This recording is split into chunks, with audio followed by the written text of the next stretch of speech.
Muy buenas tardes, estimados hermanos. Un saludo muy especial para cada uno de ustedes. Un abrazo. Gracias a Dios por la gracia de Dios, por su amor, su misericordia. Estamos aquí una vez más compartiendo en este hermoso día que el Señor nos permite tener, soleado, hermoso aquí en Bruselas. Son exactamente ahorita las 5:05 de la tarde. Y como día tras día estamos aquí para transmitir, compartir, dar opiniones y más que opiniones, buscar la verdad de la palabra de Dios, sabiendo siempre que es la verdad de la palabra de Dios la que va a iluminar nuestra mente, nuestro pensamiento y nuestro caminar. Amén. Por lo cual, el día de hoy le damos gracias a Dios por poder compartir, aprender. Un saludo a mi hermana Miriam, un abrazo, querida hermana Miriam, saludos. Un gusto el día de hoy poder estar aquí, como les dije hace un momento, compartiendo la palabra del Señor. Amén. Tomando en cuenta que estamos llegando al final de esta cuarentena, este confinamiento que hemos estado manteniendo ya más de un mes, del cual ciertamente hemos aprendido mucho. Espero que usted haya podido aprender, al igual que yo, hemos podido aprender tantas circunstancias, situaciones que han surgido durante este tiempo, nos han hecho, yo pienso que reflexionar mucho, ¿verdad? Y más que reflexionar, llevar siempre a nuestras vidas cada vez más a confiar más en el Señor, ¿de acuerdo? Así que he estado hablando del tiempo, de este tiempo fundamental para la iglesia, este tiempo profético, este tiempo del cual, hermanos, no podemos pasar por alto las recomendaciones de la palabra de Dios y mucho menos cometer errores de los cuales la palabra de Dios nos advierte, ¿verdad? Esto es muy particular en el ser humano, aún sabiendo hacer lo bueno, aún siendo instruido para hacer lo bueno, de una u otra manera, como decía el apóstol Pablo, el mal mora en mí, el mal mora en nosotros. Entonces la maldad siempre va a querer de una u otra manera ganar, pero hemos estado hablando durante estos tiempos. Esta es la tercera serie de la iglesia primitiva en el libro de Hechos que hemos estado compartiendo. Pero bueno, vamos a orar, ¿verdad? No vamos a avanzar sin empezar este momento con una oración, ciertamente dándole gracias a Dios y que sea el Señor el que tome el control en esta tarde. Padre Celestial, te damos gracias, bendito Rey, por el día tan hermoso que tú nos has dado. Gracias, Espíritu Santo de Dios, por el tiempo que tú nos permites respirar, que tú nos das, porque sabemos, Señor, que la vida te pertenece, nuestra vida te pertenece. Señor, no es casualidad, Padre Celestial, que estemos en el mundo, bendito Dios. Te damos gracias porque tú sustentas nuestras vidas, tú mantienes nuestras vidas, tú preservas nuestras vidas. Señor, eres tú, Señor, quien nos da la gracia de poder levantarnos cada mañana, ya que tu palabra dice que nuevas son cada mañana tus misericordias. Rey de la gloria, en esta tarde, Padre Celestial, nos presentamos delante de ti para poder ser llenos de tu presencia, para poder ser instruidos por tu palabra, para que tu palabra, que es aquella que traspasa lo más profundo de nuestros corazones, pueda alinear cada parte de nosotros y podamos, Señor Rey de la Gloria, de su misma manera ser, bendito Dios, enseñados por tu palabra y que ella nos corrija, nos exhorte y que sea el espejo al cual tenemos que vernos para ver toda imperfección en nuestra vida y de esa misma manera cambiarla. Te doy gracias, Señor, en el nombre del Padre, del Hijo y del Espíritu Santo. Amén y amén.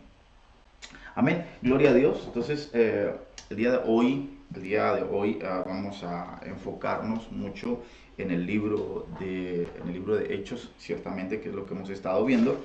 Pero el día de hoy llegamos al capítulo 15, cuyo capítulo es muy especial para nosotros como iglesia. Es muy especial para nosotros como hijos de Dios, porque, bueno, en específicamente para la iglesia Tabernáculo de David.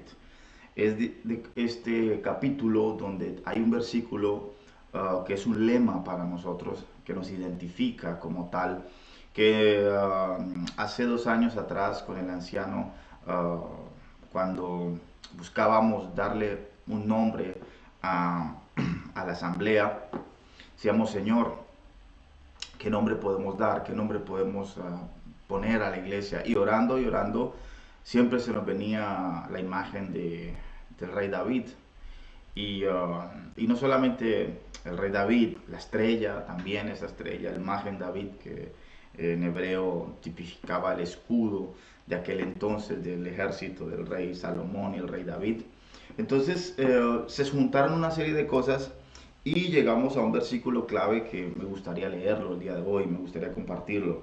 Lo tenemos en el capítulo 15 del libro de Hechos, versículo 16. Esto, hoy haciendo el estudio y mirando, pudiendo tomar notas de lo que iba a hablar, el Señor me trajo a la mente un momento muy especial, nuestro primer servicio como cuerpo de Cristo, ¿no? Como iglesia. Fue algo impresionante y no solamente eso, vinieron a mi mente las etapas, los momentos que hemos vivido como iglesia en unidad, en hermandad, y para mí eso no tiene precio. Entonces, el capítulo 15, versículo 16 dice, después de esto volveré y reedificaré el tabernáculo tabernáculo de David, perdón, que está caído. Repararé sus ruinas y lo volveré a levantar para que el resto de los hombres busque al Señor y todos los gentiles sobre los cuales es invocado mi nombre. Dice el Señor, que hace conocer todo esto desde tiempos antiguos. El día de ayer concretamente hablamos de la iglesia, ¿no? Tomando en cuenta que la iglesia como tal nace por primera vez en Jerusalén. La iglesia como tal nace primeramente en Jerusalén con los apóstoles y progresivamente el evangelio, la palabra del Señor, el Señor Jesús rompe claramente con una barrera, esa barrera que encontramos en el libro de Mateo, de Marcos también, o Juan, de los evangelios, donde había una cortina que dividía el lugar santísimo en el templo con el lugar santo y los atrios, ¿verdad? Había una división impresionante, y esta división el Señor Jesucristo la vino a disolver, pero esta división tenía que ver con una sola cosa. ¿Y dónde se centra? Se centra en que ningún hombre, ninguna mujer podía entrar en la presencia de Dios cuando quisiera. Para aquel tiempo, a nadie se le permitía entrar a la presencia de Dios en cualquier momento. No había medio, no había acceso. El único acceso a entrar a la presencia de Dios, y de hecho ni siquiera entrar, sino poder ser perdonado de los pecados, porque para eso servía, era el templo. Y en su tiempo, en su primera instancia, lo que Dios les mandó a hacer no fue un templo, fue un tabernáculo. Y este tabernáculo era movible. Sabemos que durante el desierto, durante los 40 años que el pueblo de Israel les tomó llegar a la tierra prometida, a la tierra de Canaán, anduvieron ambulantemente, y en cada instante, en cada dirección que Dios los llevaba, había momentos donde ellos tenían que parar y tenían que levantar el tabernáculo, tenían que poner este tabernáculo. Y no solamente eso, era ahí en ese instante donde el pueblo podía tener un acercamiento al Señor. Pero ¿cuál era ese acercamiento? Era un acercamiento muy complejo. Cuando leemos en el libro de Éxodo, claramente el Señor nos muestra que el pueblo se tenía que mantener alejado a una cierta distancia del tabernáculo. no podían acercarse. El único lugar donde podían llegar más cerca era los atrios, que era como la parte exterior, la parte exterior antes de entrar al lugar santo, donde se encontraba el tabernáculo. Entonces era la parte de afuera, exterior a la tienda, donde ellos podían llevar al sacerdote el sacrificio que tenían para remisión de pecados, para que fueran perdonados sus pecados, y era allí el único lugar más cercano donde ellos se podían acercar. Recuerde que el pecado marcó una distancia entre el hombre y Dios. El pecado, el pecado dio como, o sea, es a través del pecado que vino la muerte, ¿de acuerdo? La muerte entró a través del pecado, pero primero tuvo que haber sucedido el pecado. Y este pecado hizo que hubiera una gran distancia entre el Señor y los hombres. Ahora, todo eso seguramente usted ya lo sabe y claramente no le voy a dar tanto énfasis. Pero a lo que quiero dar énfasis era que el hombre no tenía ninguna autoridad, no tenía ni siquiera el privilegio de acercarse y entrar a la presencia de Dios. Era reservado a una persona que mismo el Señor lo había estipulado así, a un sumo sacerdote, y que hacía parte ciertamente de un linaje, de una tribu, que era la tribu de Leví, y era el único que una vez al año, solamente una vez al año, podía entrar al lugar santísimo, que era donde estaba la mismísima presencia de Dios. Entonces, lo que el Señor Jesús cumple cuando rasga el velo en el templo es diciendo, se termina un tiempo y se establece un nuevo tiempo para que todos los hombres, no exclusivamente uno, sino todos, en cualquier instante, en cualquier momento, pueda arrodillarse, buscar a Dios y poder sentir la presencia de Dios y poder tener una comunión relacional con Dios. Entonces, ahí es donde quiero llegar a través de este versículo, porque el tabernáculo sigue siendo importante. El tabernáculo sigue siendo importante. El tabernáculo fue lo que Dios dio como diseño a Moisés. El templo fue una idea del rey David, que no la pudo construir él físicamente, pero su hijo sí pudo levantar el primer templo, donde Dios dijo, sí, me parece una buena idea, pero le dijo al rey David, no lo harás tú, será tu hijo Salomón el que estará cumpliendo con ese deseo que hay en tu corazón, el deseo que hay en el corazón del rey David. Pero en su base principal, primordialmente, lo que Dios estableció fue un tabernáculo. Y no voy a entrar ahorita en detalle, vamos a buscarlo después, vamos a hacerlo después. No voy a entrar en detalle de lo que fue el tabernáculo, porque el tabernáculo terrenal, dice en el libro de Hebreos, que fue un diseño del tabernáculo celestial. En el libro de Hechos, en el libro de Hebreos capítulo 2, habla claramente que el reflejo del tabernáculo celestial se hizo patente, se hizo vivo en el tabernáculo terrestre. Eso hay una enseñanza impresionante de cómo el Señor trajo el cielo a la tierra, mismo aún habiendo esa distancia con el hombre, mismo aún cuando el hombre perdió el derecho de andar con el Señor, perdió el derecho de estar cerca, más bien cerca de Dios. ¿De acuerdo? En aquel entonces vemos que el Señor Jesucristo rompe con esa a través de su muerte y resurrección, por el sacrificio, el Señor rompe con esa distancia y rompe con esa prohibición, diciendo que el hombre no podía acercarse y tener una relación con Dios. ¿Se da cuenta? Es allí donde quiero llegar. Ese es el punto exacto que quiero compartir el día de hoy a través de estos versículos, pero principalmente entender que el Señor rompe con esa restricción, con esa prohibición que el hombre tenía de acercarse a Dios.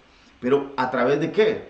A través de su sacrificio perfecto en la cruz del Calvario. Eso es otro estudio impresionante, es una revelación impresionante de lo que podemos ver en la palabra de Dios, cómo el Señor logró, el Señor Jesucristo. Por eso para nosotros el Señor Jesús marca en la historia de la humanidad y en la vida del cristiano un antes y un después. Recuerde que todos estábamos destituidos de la gloria de Dios, pero a través de Jesucristo hoy nuevamente tenemos la oportunidad de tener esa reconciliación con el Padre. Amén. Pero en el capítulo 15 del libro de Hebreos, después de que leímos el capítulo 14, que hablamos del primer viaje del apóstol Pablo con Bernabé y Juan Marco, que era un familiar cercano, sobrino de Bernabé.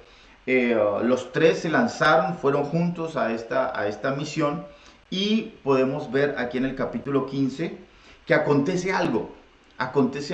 Ayer les hablé del carácter de todo hijo de Dios, ¿verdad? Ayer hablamos muchas cosas de las cuales Dios trabaja en nuestras vidas. El Espíritu Santo de Dios trabaja en nuestras vidas para poder que nosotros cumplamos el diseño que Dios ha hecho, que podamos cumplir con la obra que Dios nos ha dado. Amén. Pero principalmente, quiero hablar de algo hoy también importante, de algo que suele suceder mucho y que es necesario que nosotros podamos entender. ¿De acuerdo? Antes de leer Hechos capítulo 15, quisiera nuevamente regresar al capítulo 4 de Efesios, versículo 12, ¿de acuerdo? 4:12, Efesios 4:12, dice: a fin de perfeccionar a los santos para la obra del ministerio, para la edificación del cuerpo de Cristo. A fin de perfeccionar a los santos para la obra del ministerio, para la edificación del cuerpo de Cristo. Ayer hablé claramente de algunas falencias en cuanto a la iglesia en estos tiempos actuales, de los cuales hemos aprendido de una u otra manera. Hemos trabajado en la iglesia por la necesidad y no bajo las condiciones, bajo los requisitos que la Biblia nos demanda al momento de nosotros trabajar en el servicio en la iglesia. Como les dije, mi experiencia personal en el ámbito cristiano, por los años que he vivido en el ámbito cristiano y al ver muchos acontecimientos, cosas que han sucedido, seguramente usted también, muchas veces nos hemos desencantado, desmoralizado, nos hemos sentido que no es el lugar donde teníamos que estar, por todas aquellas cosas que sucedían en ese medio donde estábamos, ¿verdad? En la iglesia, que siempre han habido celos, que han habido contiendas, que han habido problemas. Y si usted conoce tal vez una iglesia donde no haya sucedido eso, por favor avíseme para poder ir. Pero en la mayoría de casos en las iglesias siempre ha sucedido muchas contiendas. Se marca mucho. De hecho, desde el principio el apóstol Pablo exhortaba en el libro de Corintios, dice: solo os reunís para contiendas. Y esto es algo muy común que existe en la iglesia, ¿no? Siempre existe esa cierta rivalidad, incomprensión, cuando la palabra de Dios nos enseña otra cosa. Y todo esto ayer yo podía resumir que es por la falta de formación en nuestro carácter. Una cosa es que yo estudie para ser médico, ¿verdad? Yo puedo estudiar para ser médico, puedo aprender las materias, pueda aprender lo esencial para poder ejercer como médico y como doctor. Pero eso va, va, va a afectar muy poco en mi personalidad, en la forma como yo soy, en mi temperamento y en mi carácter. ¿Se da cuenta? Estas cosas, lo que yo estudie, la palabra de Dios, normalmente me tiene que hacer más sabio. La palabra de Dios como tal, ella me tiene que corregir como tal. Yo tengo que aceptar la corrección de la palabra de Dios. Pero todo esto tiene que ver con nuestro carácter, tiene que ver con las vivencias, tiene que ver con todo lo que usted haya podido vivir en su vida anterior. Quiero decir, cuando usted no era cristiano, tiene que ver también con los valores que le enseñaron en su casa, tiene que ver también con el ejemplo que usted vio en sus padres, tiene que ver también el ambiente o el medio en el cual usted se creció. Y todas estas cosas van a repercutir en tu formación personal y en tu carácter. Entonces, es muy común que los hijos sigan lo que los padres hacen. Es muy común que los hijos, al ver el ejemplo de los padres, sigan lo que los padres hacen. ¿Se dan cuenta? Entonces, todas estas cosas forman de una u otra manera nuestro carácter. Y el problema es que cuando llegamos con este carácter y con este temperamento a la iglesia, a la casa de Dios, y queremos seguir con nuestro carácter, queremos seguir con nuestra manera de pensar, queremos seguir con nuestra forma de pensar, va a chocar con lo que dice la Biblia, va a chocar con lo que dice la palabra de Dios, y no vamos a poder ejercer como tal el ministerio por el cual Dios nos ha llamado o el servicio al cual Dios nos ha llamado. ¿Por qué motivo? Porque yo no puedo hablar de humildad y no voy a hablar con autoridad de humildad cuando yo no soy humilde. Yo no puedo hablar ¿cómo decir? No voy a hablar de una relación matrimonial estable cuando mi relación matrimonial no es estable. ¿Se da cuenta? No puedo hablar de ciertas cosas con autoridad porque van a contrastar con mi persona misma. Yo no puedo predicar de algo de lo que yo no vivo. Es una regla principal. No se puede. ¿Cómo puedes predicar algo que tú no vives? Entonces, todo esto, la palabra de Dios nos habla claro que ella nos va perfeccionando. Esta palabra perfeccionando la estuve estudiando y habla con el hecho de un proceso. Esta palabra perfeccionando no es algo que se termina, es algo que constantemente está en movimiento. Es un proceso, ¿de acuerdo? Es un proceso infinito, día tras día, momento tras momento. El Espíritu Santo de Dios va transformando, va cambiando, va quitando, va poniendo lo que Él desee. Entonces, ayer les hablé de una sola cosa, de que la palabra de Dios nos enseña que nosotros tenemos que tener el carácter de Cristo. Esa es la medida del varón perfecto. Esa es la medida de la cual la palabra de Dios nos habla, que tenemos que tener el carácter de Cristo. No hay otra solución para que una iglesia pueda crecer y avanzar. Y estoy hablando de hombres como de mujeres. Estoy hablando en general, la iglesia en general. Aunque un hombre es muy diferente a una mujer es muy diferente a un hombre. Dios los creó totalmente diferente. Hemos sido compuestos de la misma materia, pero totalmente diferente. Las mujeres son muy diferentes y los hombres son muy diferentes. Y es normal porque así Dios nos creó para complementarnos. Pero es por este motivo también que debemos entender que nosotros, como hijos de Dios, tenemos un modelo a seguir. Y es el modelo de la persona de Jesucristo, el Hijo de Dios aquí en la tierra. El Señor se enojó, pero no pecó. Una cosa uno es enojarse y pecar, ¿se da cuenta? Entonces, yendo a esto, hablando del carácter ayer, ¿por qué lo toqué? Porque se ha mezclado demasiado en las iglesias. Es muy común, por ejemplo, que si en la iglesia el pastor es un buen maestro, un buen expositor, enseña bien. La iglesia va a crecer como tal y va a aprender. Si tienen una buena palabra, si tienen buenos maestros, la iglesia va a crecer con una buena enseñanza, con una buena educación. Usted puede ver, ¿no? Diferentes colegios. Hay colegios donde tienen una mala fama, donde se saben que no son buenos. Las iglesias, por ende, también tienen una identidad.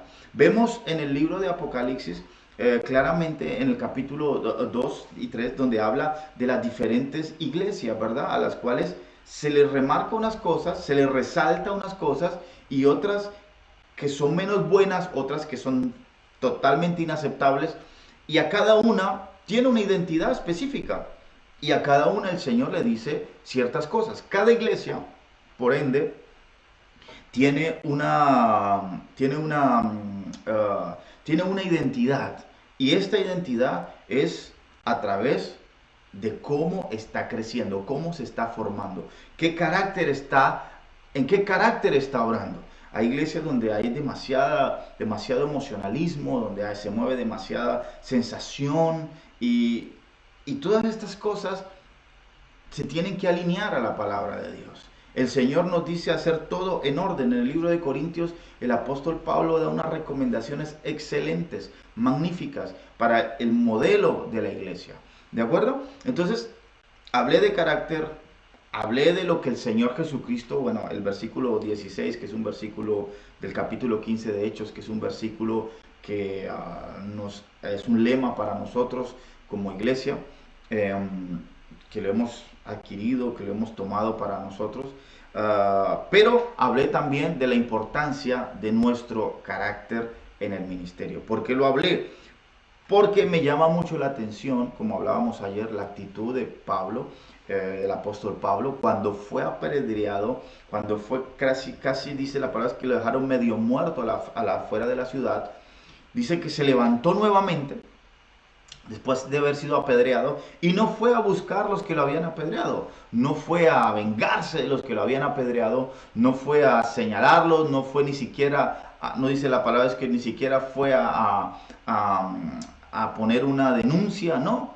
Él se levantó y siguió con su misión, y esa es la importancia, y esos son los factores que se ven demasiado en la iglesia, cuando alguien se siente aludido, cuando alguien se siente mal, porque surgió algo, sobre todo en el ministerio de alabanza, en los ministerios de intercesión, donde hay algún roce, donde puede haber alguna cosa. Puede haber, claro que sí, pero ¿cuál es la madurez? Vemos el apóstol Pablo haciendo prueba de un carácter estable, concreto, un carácter fuerte, donde se levantó y ni siquiera fue a que lo sanaran o que una persona, me imagino que fue apedreada, ciertamente se encontrará débil, se encontrará mal, pero la palabra de Dios nos enseña que lo que hizo fue levantarse nuevamente, regresar a las ciudades de aquellas personas que lo apedrearon, y fue nuevamente a insistir, a animar y a decirles que mantuvieran la fe,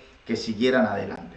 Amén. Entonces, quisiera leer a partir del versículo 15 un acontecimiento especial, perdón, el capítulo 15, un acontecimiento especial que sucede cuando el apóstol Pablo regresa nuevamente a la iglesia en Jerusalén. Dice la palabra de Dios en el capítulo 15 del versículo 1 en adelante. Entonces algunos que venían de Judea enseñaban a los hermanos: si no os circuncidáis conforme al rito de Moisés, no podéis ser salvos. Como Pablo y Bernabé tuviesen una discusión y contienda no pequeña con ellos, se dispuso que subiese Pablo y Bernabé a Jerusalén, y algunos otros de ellos a los apóstoles y a los ancianos, para tratar esta cuestión. Y aquí vemos un problema doctrinal. Aquí vemos un problema de doctrina grande, ¿verdad? Habían algunos judíos que creían en el Señor, claro que sí, que ya estaban en el Señor Jesucristo, pero no habían entendido el mensaje. ¿Y qué manera estaban enseñando? Que era necesario que todo aquel que aceptara al Señor, todo aquel que que aceptara al Señor Jesucristo como su Señor y Salvador, tenía que circuncidarse.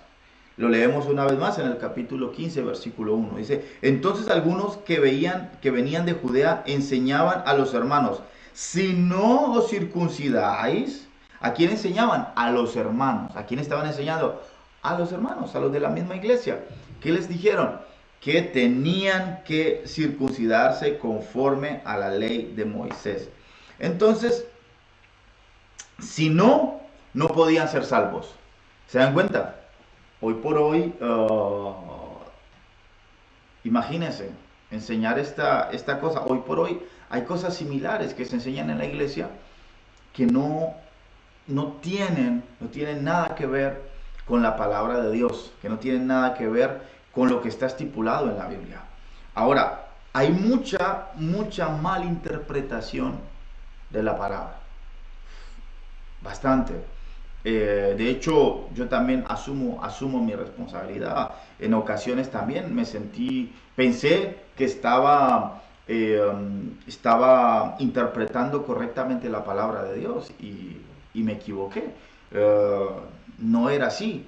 Entonces, hay mucha confusión hoy en esto, en la iglesia, porque se interpreta la palabra muchas veces de una forma diferente y se saca de su contenido real. Entonces, eso es algo que tenemos que tener mucho cuidado, iglesia de Dios, nosotros. No sacar de contexto la palabra de Dios. No utilizarla tampoco a nuestra propia conveniencia. No, es muy importante cuando usted lea la palabra de Dios, lea bien, vaya a otro versículo, busque, hay bastante información y verdaderamente instrúyase que lo que usted está diciendo o lo que usted está haciendo sea correcto.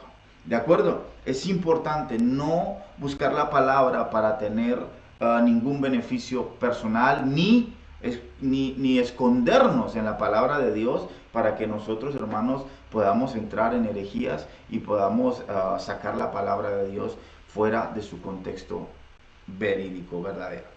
¿De acuerdo? Entonces dice, algunos de los judíos ya que habían creído en el Señor, ustedes saben que esto es algo que se estipuló desde Moisés, antes de que ellos pasaran justamente el día viernes, la profeta habló de un versículo en el libro de Josué, en Josué capítulo 3, si recuerdo bien, hablaba de la circuncisión. Y es necesario sí circuncidarse, pero circuncidar el corazón. ¿De acuerdo? Esto el Señor se lo estipuló a Moisés. Amén. Y era necesario que los hombres se circuncidaran y era una señal de pacto con Dios. Pero en Jesucristo no era necesario eso. En el Señor Jesús, los apóstoles, el apóstol Pablo lo tenía muy claro y Bernabé también. Pero se armó una contienda grave por esto. ¿Y qué sucede? Dice la palabra de Dios que ellos regresan a Jerusalén, a la iglesia donde estaban los ancianos y a lo que llamamos el concilio. Estaban los ancianos, los maestros. Y vamos a leer lo que dice el versículo 3 del capítulo 15. Dice, ellos pues, habiendo sido encaminados por la iglesia, pasaron por Fenicia y Samaria, contando la conversión de los gentiles, y causaba gran gozo a todos los hermanos. Y llegando a Jerusalén fueron recibidos por la iglesia y los apóstoles y los ancianos, y refirieron todas las cosas que Dios había hecho con ellos.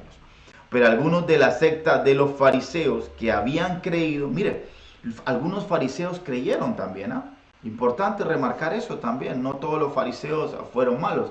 Algunos creyeron en el Señor, pero esto lo podemos recordar o hablar, como dice el anciano muchas veces. El viejo hombre a veces lo dejamos en el armario y cuando necesitamos de él lo sacamos y nos lo ponemos para utilizarlo. Entonces, algunas cosas que tenemos que dejar atrás y no traerlas al evangelio. Entonces, por eso importante entender lo que sucede aquí. Dice versículo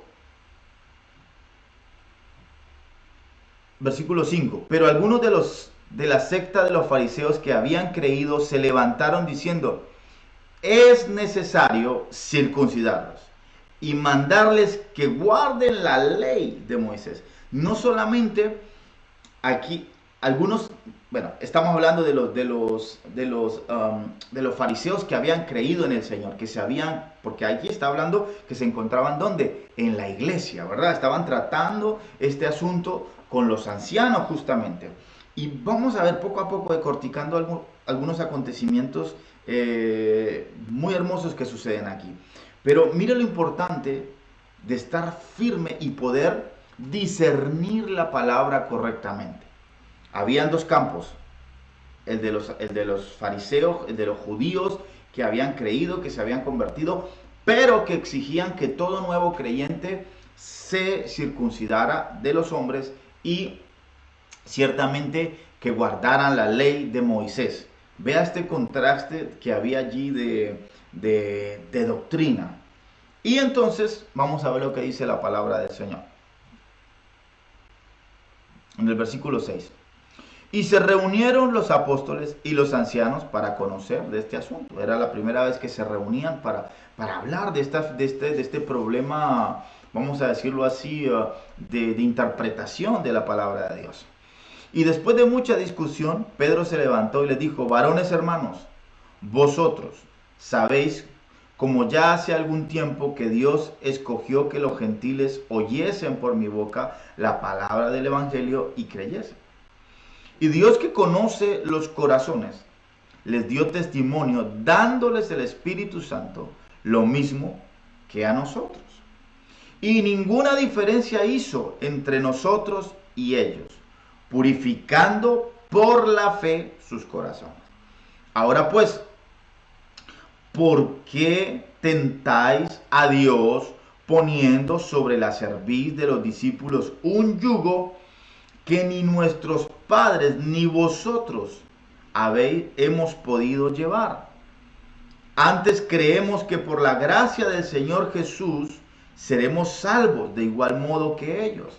Entonces la multitud calló y oyeron a Bernabé y a Pablo, que contaban cuán grandes señales y maravillas había hecho Dios por medio de ellos entre los gentiles.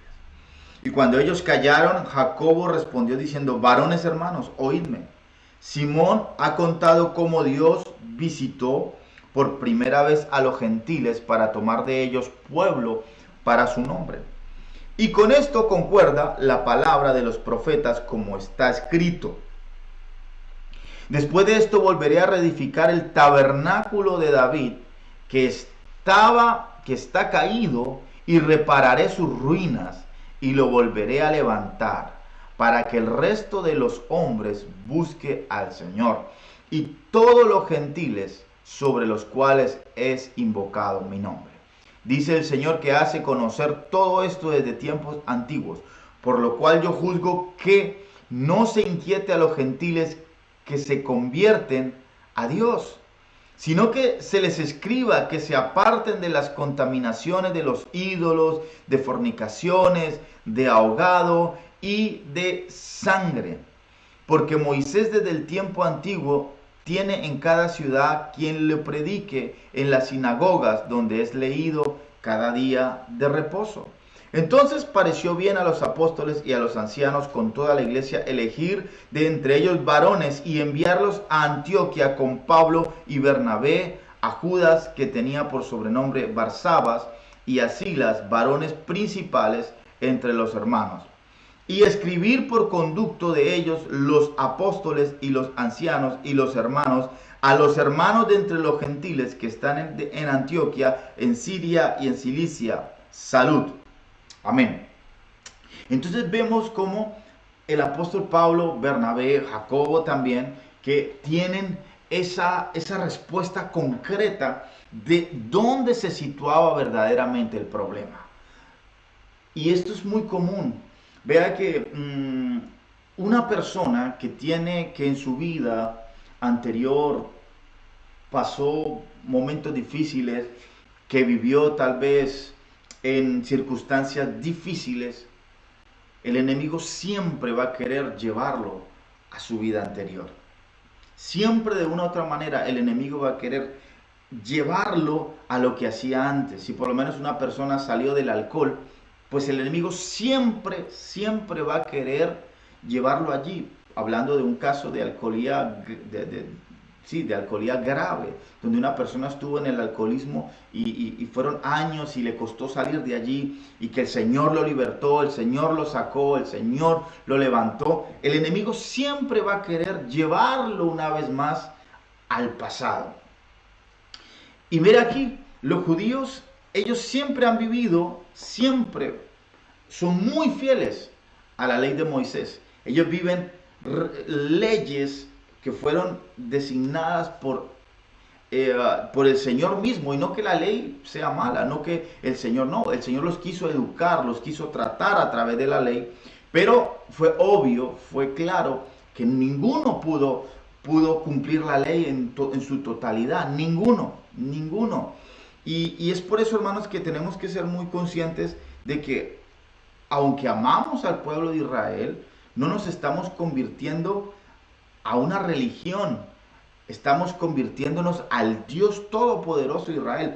Mire lo bonito que aquí entienden los judíos, los apóstoles. Ellos entienden de que no se trata de vivir una religiosidad, que se trata de vivir bajo lo que el Señor, no una religiosidad, ¿me entiende? Que ellos tenían que circuncidarse, tenían que guardar el sábado, el sabbat, tenían que alimentarse de una manera. No se trataba de eso. Los apóstoles entendieron que el problema era dentro del corazón del Señor. Por eso dicen, no es importante tanto enseñarlos a que se circunciden o que guarden la ley, sino enseñarles a que, obviamente, no sean idólatras, no anden en fornicaciones. Y estas cosas eran más importantes, ciertamente, que el hecho de guardar un rito y guardar costumbres. Entonces, ciertamente, para nosotros los cristianos es importantísimo, es importante no confundir las cosas. Que es verdad, el Señor, nuestro Dios, Él es el Dios de Israel, claro que sí, pero ahora, dice la palabra de Dios, aquí los apóstoles lo tienen claro, dicen, el Señor no ha hecho excepción de personas. Después de la muerte de nuestro Señor Jesucristo, el suceso que abre la puerta a que seamos reconciliados con el Padre fue el sacrificio en la cruz del Calvario, donde el Señor Jesucristo derramó su sangre preciosa por nuestras vidas. Entonces, eso es muy importante que usted y yo lo entendamos. Y quería remarcar sobre todo el hecho de que aquí los apóstoles, hermanos, ellos tienen muy claro a través de la revelación.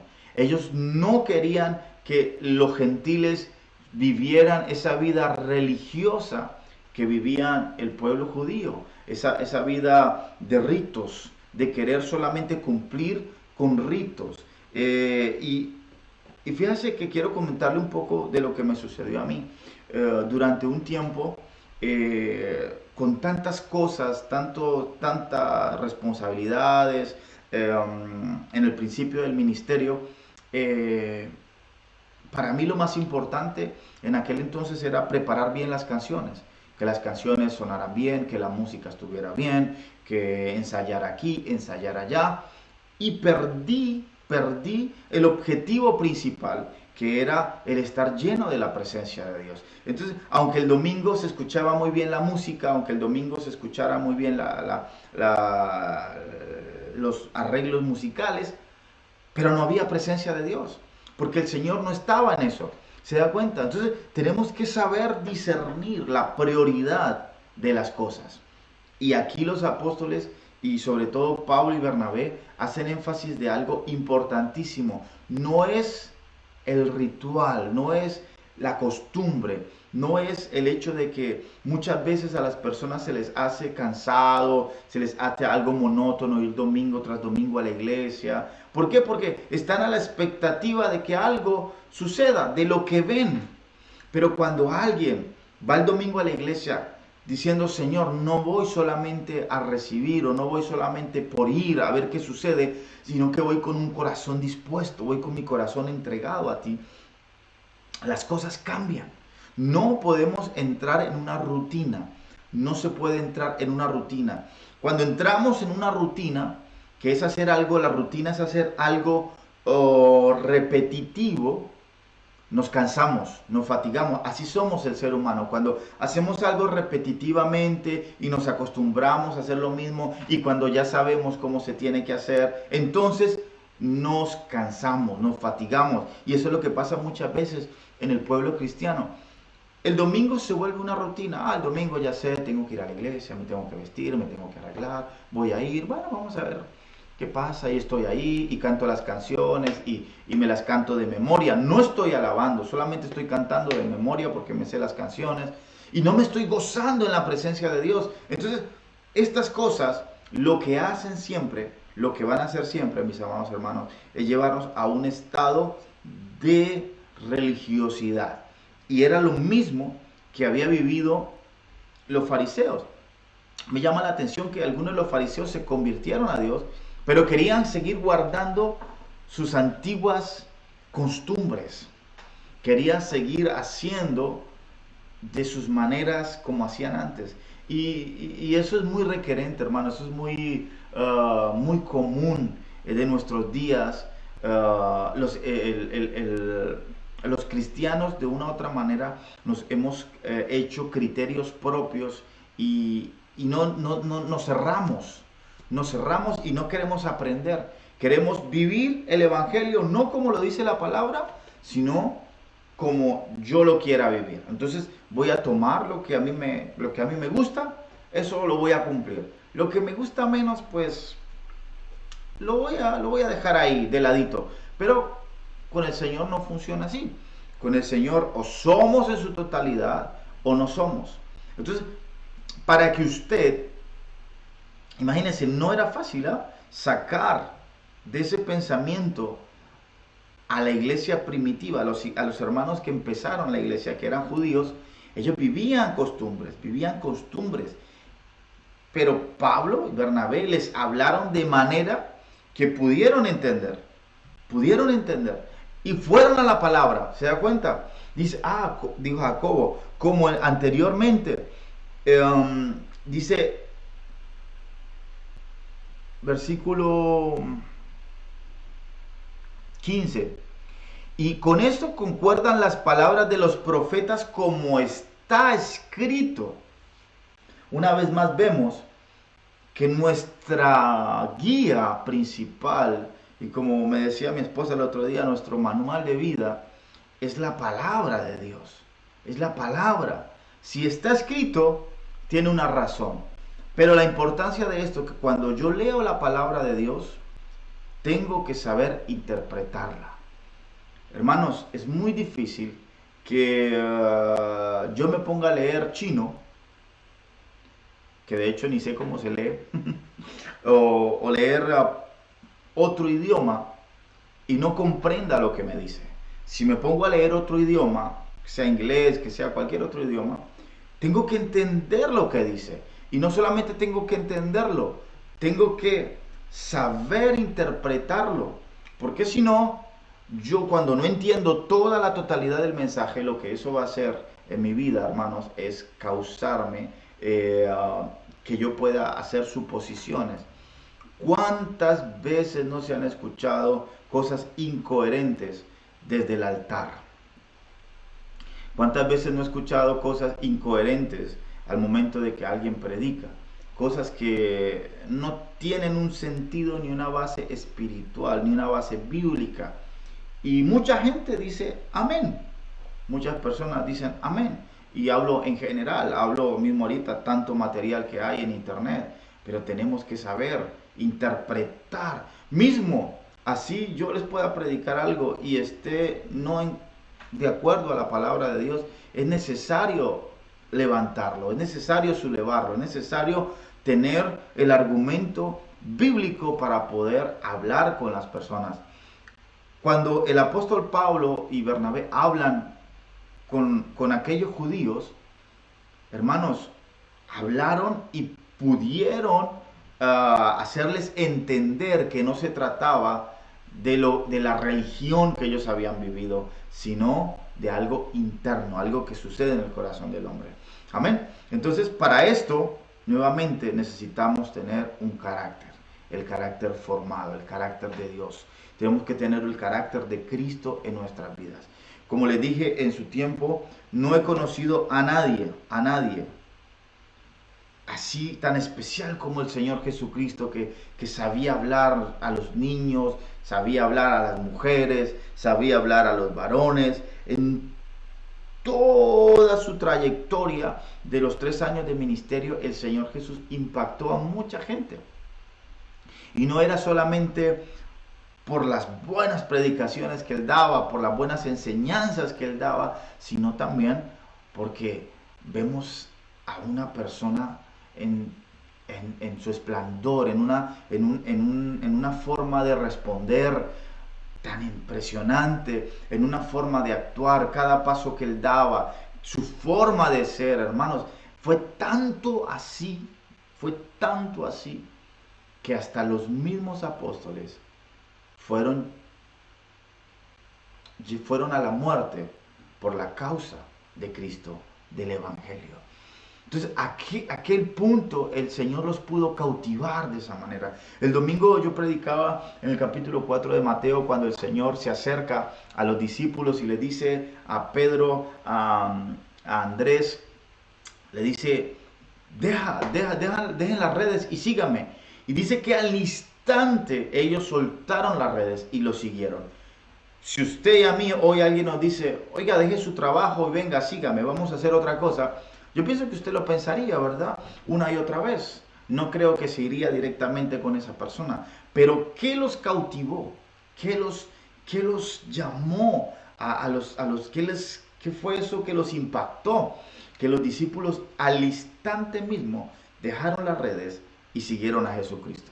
Entonces, cuando vemos este carácter y cuando vemos el carácter de los apóstoles también, cuando vemos estas perspectivas de los hijos de Dios, tenemos que aprender mucho. No podemos cometer los mismos errores del ayer. Amén. Así que, mis amados hermanos, quisiera concretamente terminar diciéndoles que cuando tenemos una palabra de Dios, que el Señor nos ha dado una palabra, cuando el Señor nos ha impregnado de predicar el Evangelio de Dios, tiene que haber algo importante. Tiene que haber perseverancia. Tiene que haber un carácter. La palabra de Dios que va a ser transmitida a través de tu vida tiene que impactar. Primero, porque está lleno del Espíritu Santo de Dios y porque tú sabes a través de la palabra de Dios cómo tienes que vivir. La palabra de Dios es un molde impresionante. Es ella la que nos moldea, la que nos trabaja.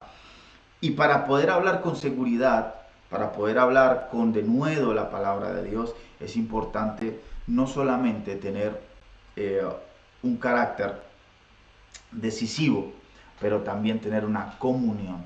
El Señor no es religión. El Señor Jesucristo, lo repito, no es una religión. El Evangelio no es una religión. El cristianismo no es una religión, ni la podemos vivir como religión. Y quiero terminar diciendo, a ninguna persona se le ha dado la autoridad para cambiar lo que el Señor ya estipuló. Y eso es lo que hemos venido haciendo durante muchos años. Hemos pensado, no es suficiente con lo que la palabra de Dios dice y queremos agregarle algo más. Queremos encimarle algo más. Pues no, la palabra de Dios no se le agrega, no se le quita, y ella es en su esplendor. Ella es lo que tiene que ser y nos da las respuestas. 66 libros, de los cuales, hermanos, tenemos una riqueza de sabiduría impresionante, de la cual no podemos pasar por alto. Amén. Así que, mis amados hermanos, tengan en cuenta que Dios trabaja en nuestro carácter en nuestra forma de ser, y cuando somos trabajados, somos moldeados y llenos del Espíritu Santo de Dios, hermanos, déjeme decirle que una sola persona puede dar frutos a 100 por uno sin ningún problema. Hablaremos de Cristo, hablaremos del Evangelio con la seguridad de que estamos en lo correcto. Amén. Así que este capítulo es hermoso y terminan los hermanos de la iglesia, termina con un veredicto claro. El final de este capítulo terminan decidiendo que no se le iba a imponer a los gentiles o a aquellos que aceptaran al Señor el circuncidarse y mucho menos guardar la ley. El apóstol Pablo empezó a enseñar de otra forma, que era a transformar, a moldear lo que había en el interior y en el corazón de las personas. No tenía nada que ver con lo exterior, ni con la forma de vestirse, ni con pretender querer convertirse al judaísmo. No, no fue ese el mensaje del apóstol Pablo. El mensaje del apóstol Pablo siempre fue cristocéntrico. Y no solamente el apóstol Pablo, sino los otros apóstoles también, que predicaron la palabra del Señor y que enseñaron claramente el Evangelio con bases sólidas. Y esas son las bases que la iglesia necesita el día de hoy. Amén. Mis amados hermanos, Dios los bendiga. Un fuerte abrazo a todos y cada uno. Gracias por estar aquí compartiendo conmigo en esta tarde la palabra de Dios. Recuerde, Dios está tratando nuestras vidas, ¿de acuerdo? Día tras día somos perfeccionados. La palabra perfección es un constante proceso que no termina, que constantemente está trabajando, está formando nuestras vidas. Y eso es lo importante. Amén. No dejamos de crecer, no dejamos de crecer en el Señor, no dejamos de adquirir sabiduría en el Señor, no dejamos de aprender de las cosas maravillosas que la palabra de Dios nos enseña. Así que vamos a orar, vamos a darle gracias a Dios por este tiempo maravilloso que nos permite tener. Padre de la gloria, Señor, te damos gracias por tu palabra, gracias por lo que tú, Señor amado Dios, en esta tarde nos enseñas, bendito Dios, a través de ella. Sabemos que tu palabra es la luz, tu palabra es aquella que nos redarguye, tu palabra es aquella que nos instruye y tu palabra es aquella, Señor, quien nos da el camino a seguir. Es por eso, amado Rey de la gloria, te pido en esta tarde, Señor, que tú puedas bendecir la vida de cada uno de mis hermanos, Padre Celestial, allí en sus casas, en sus hogares, bendito Dios, en sus trabajos, Padre Celestial. Bendícelos a todos y cada uno, Espíritu Santo de Dios. Te pido, Señor amado Rey de la gloria, que tú en medio de este tiempo, Padre Celestial, tú sigas, Señor amado, obrando en nuestras vidas. Padre, no me canso de decirlo, cambia lo que tengas que cambiar en mi vida, transforma lo que tengas que transformar en mi vida. Te pedimos perdón, Padre, si somos impertinentes, bendito Dios, y no entendemos el llamado y el propósito que tú tienes para nosotros. Te pedimos, Espíritu Santo de Dios, que tú nos guíes a toda verdad y que tu palabra, Señor amado Rey de la gloria, nos enseñe. Transfórmanos, edifícanos, Padre Celestial, exhórtanos a través de ella. Te doy gracias, Señor, en el nombre del Padre, del Hijo y del Espíritu Santo. Amén y amén. Que el Señor los bendiga a todos, que tengan una linda tarde. El día de mañana, no olvide, tenemos de la misma manera nuestro estudio. Amén. Mañana especialmente el anciano también va a estar compartiendo el estudio de la palabra de Dios a las 7 de la noche. Así que por favor no se olvide, les esperamos. Sigamos creciendo, sigamos avanzando y dejemos que el Señor trate a nuestra vida. Amén. Que el Señor les bendiga a todos, Dios los guarde, Dios los proteja y estamos orando por cada uno de ustedes. Dios los bendiga, mis amados hermanos. Amén.